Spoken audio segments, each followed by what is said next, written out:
I'm curating the show, so basically that means that I find the artists, try to match their styles to create a cohesive exhibition of art. Well, my goal was to give exposure to some emerging artists. I think they have some very interesting, fresh work, and I feel that it can really bring a different kind of flavor out to this area of the cities. And I like to see artists of color find different venues to share their voice with another community that isn't familiar with them. It's kind of nice to be able to be in conversation with our works, and I know we're all taking on different aspects, addressing different issues, and I think the one unifying, not only as artists but also as BIPOC artists, I think is nice to not only have the representation in like white spaces or white specific dominating spaces. So I think it's nice to be able to share our work and expand conversations for folks.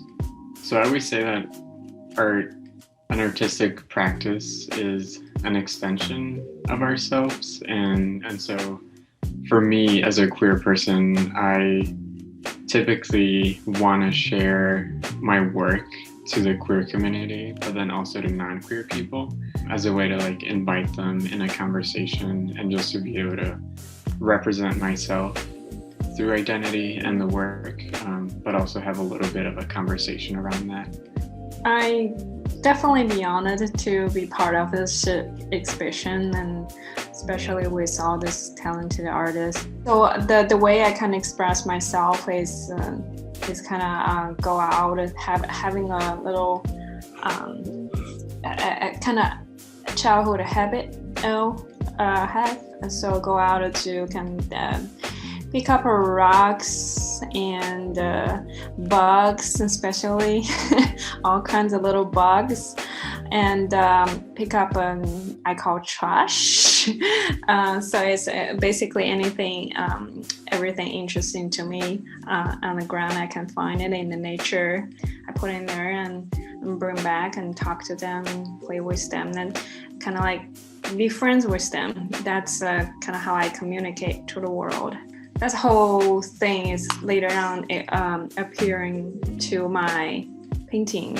It is bring to my faded memory, my imagination, and my subconscious thinking to my painting. Most of my work has to do with my family, my culture. I'm always in conversation with something.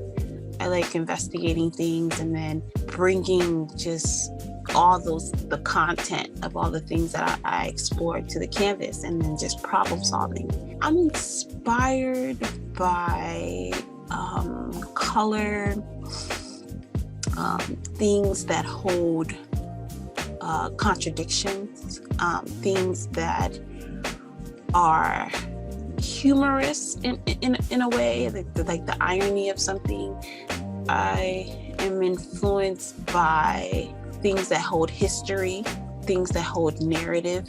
It's always good to be around other artists of color and to see what their works are exploring. So you get to learn about another artist's work, but then you also get to see how they look at the world, and then next to how you look at the world.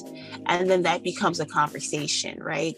I would say the one word that really does inspire my work is vulnerability. It's very important for me to be vulnerable in my process. And that is something that translates, or I intend for it to translate into the final product as well, the final piece. The reason for that being, I think, vulnerability is such a universal emotion that if I put myself out there and I explore my vulnerabilities, I feel like people will also in some ways relate to that through their human condition. And how I imagine my work communicating through the show is that I get to bring a slice of where I come from. and a slice of my everyday life back home and my experience as a foreigner in a new place. I just want to say that when I walked into the show, the first thing that really struck me about all the pieces and all the artists is their use of color, and I'm just really excited about just being a part of a very colorful show. And each person's work is addressing something so important in their own way. I'm just excited for it to be in Bloomington and meet Bloomington audiences. I know we're in a epidemic situation right now, but if you can take some time to come out and really experience art in its real-time form, I think that you will be greatly pleased at the artists and the environment.